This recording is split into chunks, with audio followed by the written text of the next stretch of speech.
আসসালামু আলাইকুম। 18,500 টাকায় একটা S20 OnePlus নিয়ে আসছি। স্ন্যাপড্রাগনের 888 প্রসেসরের একটি ডিভাইস পাচ্ছেন মাত্র 18,500 টাকায়। আমার হাতে যেটা দেখতে পাচ্ছেন এটা হচ্ছে S20 OnePlus। আপনারা অনেকে অবগত আছেন এই ফোনটা সম্পর্কে। এটা 128 জিবি ভেরিয়েন্ট আমরা আজকে সকালে এক্সচেঞ্জ করেছি। আজকে যেহেতু শুক্রবার আলহামদুলিল্লাহ সকাল থেকেই একটু রাশ আছে এবং সারাদিন অনেক ফোন এক্সচেঞ্জ হবে। তো এটা আমাদের হাতে আসছে ভাবলাম যে আপনাদের একটু দিয়ে দিই। আপনারা অনেকে হচ্ছে অল্প টাকার মধ্যে ফ্ল্যাগশিপ ফোন ইউজ করার জন্য আমাদের মেসেজ করেন। এই জিনিসটা আমি দেখেছি। সো আপনাদের জন্য এই ফোনটা থাকবে। 18,500 টাকায় খুব ভালো একটা ফোন। এটা আমি একটু দেখাই। আসলে এটা রেগুলার প্রাইস হচ্ছে 28-29,000 টাকা। একটু কমে দেওয়ার একটু রিজন আছে। কেন দিচ্ছি একটু আমি বিস্তারিত শেয়ার করব যে ফোনটা আমার হাতে দেখেন। 128 জিবি এমনিতে সব ঠিকঠাক আছে। বাট এটার ডিসপ্লেটা আমার একটু ফ্রন্ট সাইড থেকে দেখাও। এটা কিন্তু ক্লিয়ারলি আপনি বুঝতে পারতেছেন না ডিসপ্লেতে কোনো ইস্যু আছে কিনা।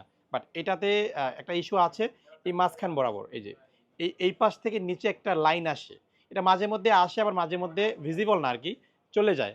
বাট একেবারে পাতলা, খুবই লাইট, দেখা যায় না, একবারে সফট। ঠিক আছে? এই যে এই পাশ থেকে আমি খালি চোখে দেখতে পাচ্ছি একেবারে ছোট, বাট মেজর না। আর বাদবাকি সব ওকে আছে। মানে একটা ছোট্ট আকারের একটা গ্রিন লাইন উপর থেকে নিচ পর্যন্ত আসে আবার চলে যায়। এটা আসলে লস প্রজেক্ট বললেই চলে। এগুলো হয়ে যায় আসলে S21 সিরিজ বা 2 সিরিজ এই ইস্যুটা আমরা প্রায় সময় দেখি। সো ওয়ান প্লাসটাতে একটু বেশি হয়। সো এই ফোনটা আপনারা পাবেন মাত্র 18,500 টাকা আমরা এক্সচেঞ্জ করেছি। 128 জিবি বাদ বাকি সব ওকে। এটা ক্যামেরাটা একটু দেখাই আপনাদের। ক্যামেরাটা কিন্তু জোস। এই যে ক্যামেরা কিন্তু ওকে। এটা লাইট মোডেও ভালোভাবে ভিজিবল হয় না। বাট আপনি যদি এটাতে আ কি বলে ডার্ক মোড করেন তাহলে তো এটা টোটালি আনভিজিবল হয়ে যাবে। সো এটা আপনারা আমাদের কাছ থেকে পাবেন 18,500 টাকা। যারা নিবেন দ্রুত বুকিং করবেন। আসসালামু আলাইকুম।